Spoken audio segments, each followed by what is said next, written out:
So I work with artists, and what I want to teach and preach about, share with you, talk about is the work of making art, but as refracted by the Jewish tradition and other spiritual traditions with which I'm familiar. This week in Jewish communities worldwide, we're reading from the first chapters of the book of Exodus, the early stories of Israelites being made serfs, working to the bone, and becoming aware of the need for liberation. There's also the stories of Moses and the introduction of his character. Moses is running for his life in Midian, staying with a distant family. He sees a bush burning that it burns and is not consumed. I was once asked, or a sermon posed, how long would it take to look at a log or a bush on fire and be able to determine conclusively that it was not burning up? How long would that take to understand and know? And the best estimate that we came up with was 8 minutes. We leave that out of our calculations. The amount of attentiveness, attunedness, and patience that it took. So much so for the artist. That so much of the work that we engage in the arts, in making and creating, is just listening, sitting and paying attention, being open to the experience, hearing the small, still voice of the divine, hearing the creative muse. What is required to be an artist? What is required to produce work of high quality that is truly devoted, truly personal, truly aware? When Moses encounters this bush, he's told to remove his shoes. Our tradition teaches that leaders, prophets, and artists alike need to be able to feel the thorns and the stones and the pebbles. We need to be sensitive to things as much as it might hurt us. We need to be open to the world's challenges and grief and even joys, the fears, the humanness and the brokenness of all that is created. You can't walk around with thick soled Vibram soles, sticky, but open toed and uncomfortable, not even sandals.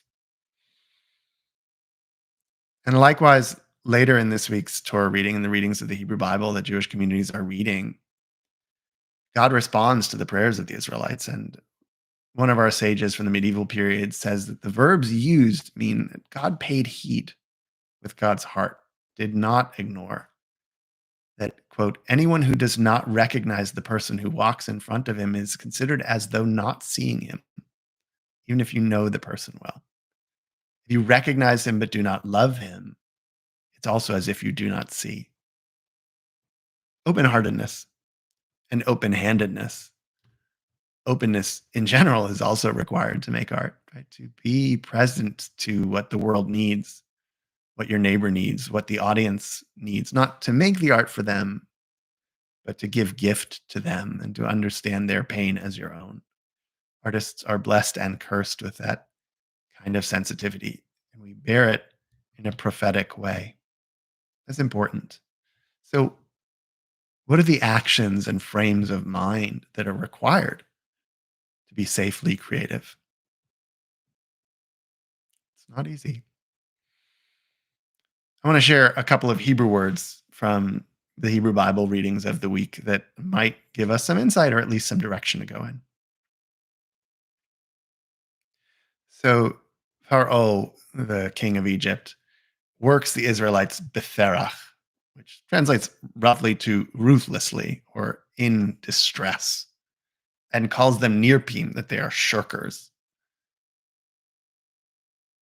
There are a lot of pressures, whether it's trying to play 250 gigs a year, trying to paint relentlessly, trying to write 500 words a day. There's a ruthlessness to the making and a ruthlessness to the external pressures of management or commerce.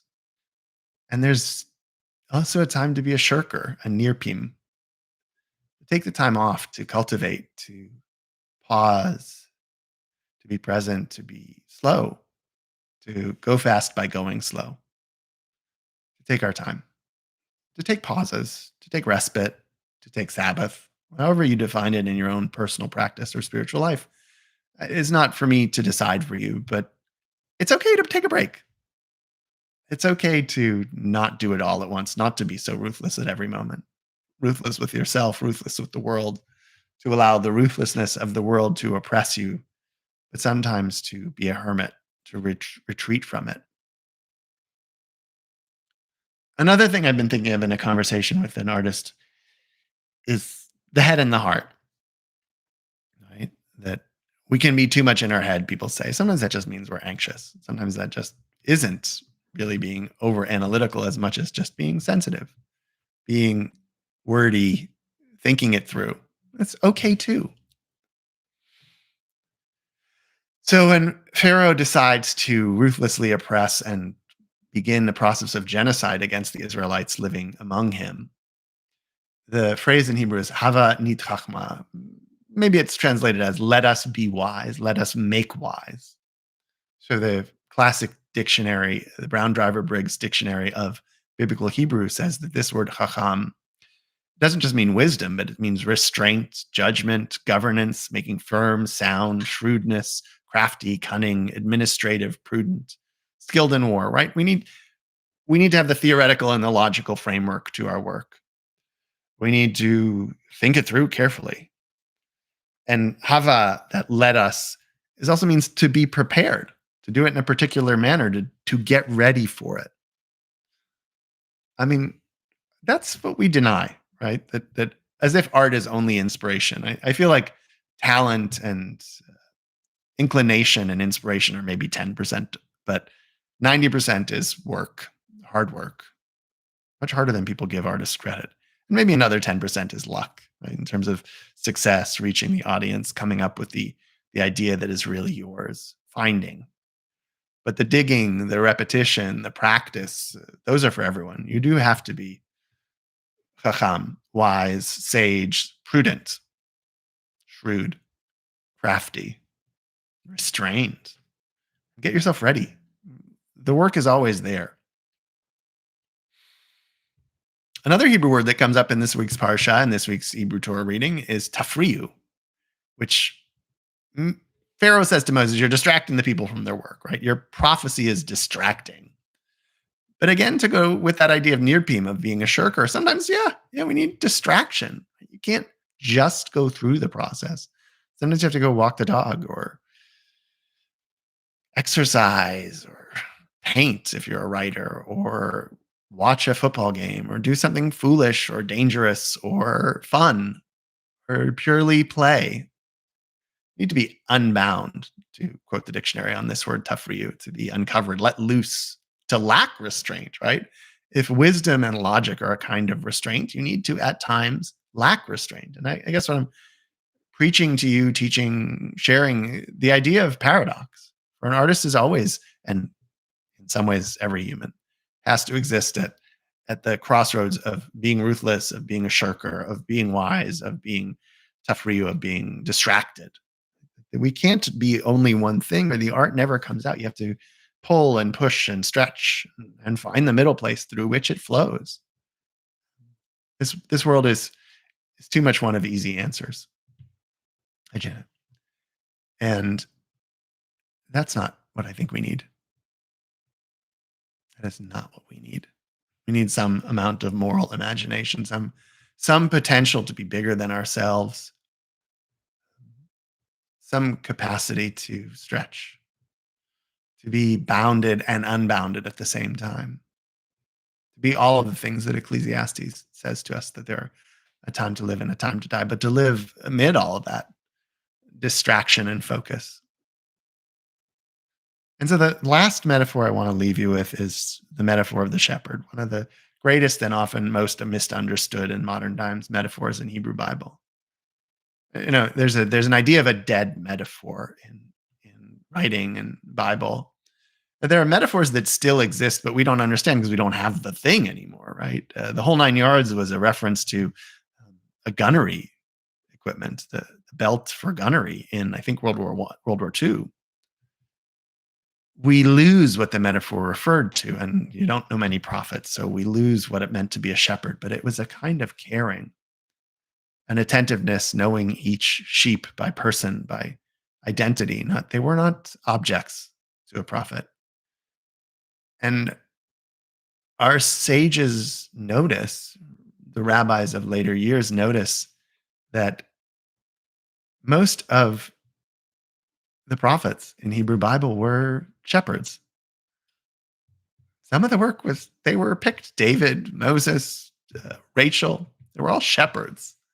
Not just this was a common profession, and it was a profession open to men as to women, but that it was an important profession. It was a caregiving profession. It's why the word for a pastor in German means to be a soul shepherd.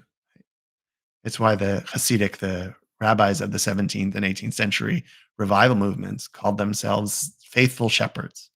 That's why Jesus had the parable of the good shepherd, right? A shepherd is something we don't see, but meant to be caring, to be wise, to be attentive, but not to be perfect. Right? Shepherds could never contain, control, or protect every sheep. They loved, they cared for, they attended to with all their might, but ultimately imperfectly. So there's a tradition Jewishly called midrash, which is to investigate the scripture. It's sort of like a rabbinic fan fiction. It's often thought of as rabbinic fan fiction. So our midrash, our stories about this week's Torah reading, our stories about this week's Hebrew Bible reading, again, the first chapters of the book of Exodus, are that God tried David, King David, through sheep and found David to be a good shepherd and therefore entrusted David with the leadership. But here, God tried Moses and understood Moses as a shepherd to be a good potential leader. So there is a story that our sages imagine that he was in this period in Midian, the same period where he stayed with his father-in-law, the same period where he got married, the same period where he fled from the Egyptians, the same period where he saw the burning bush, that he was also a shepherd. He had a day job. And a little kid escaped from the flock and he ran after it until the kid, the small goat, reached a shady place. And when it reached the shady place, there appeared to view a pool of water and the kid stopped to drink. I guess Moses had never noticed that pool of water in his journeys.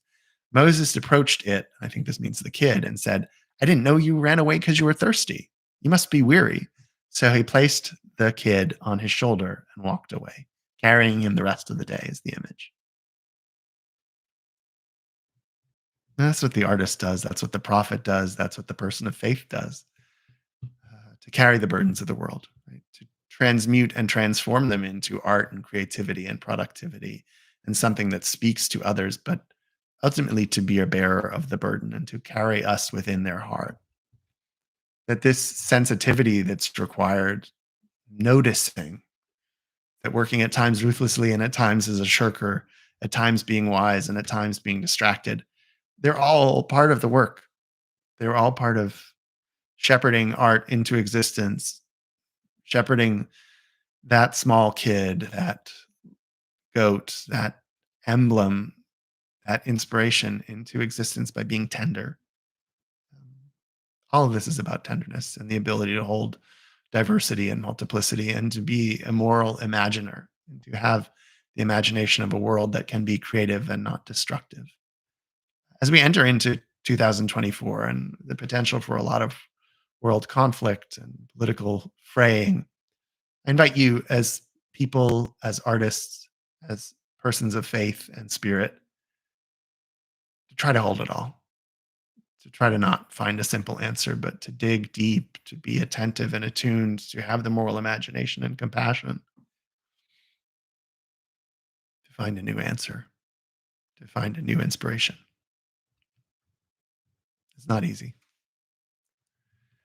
So, uh, interestingly enough, this week's Torah reading is called Shemot. The book of Exodus is called this. That was the end of my formal talk, and I welcome questions, whether you're on YouTube or on Instagram. I welcome questions. So please jump in if there's anything you'd like to add, say, or ask. I can see you in the chat.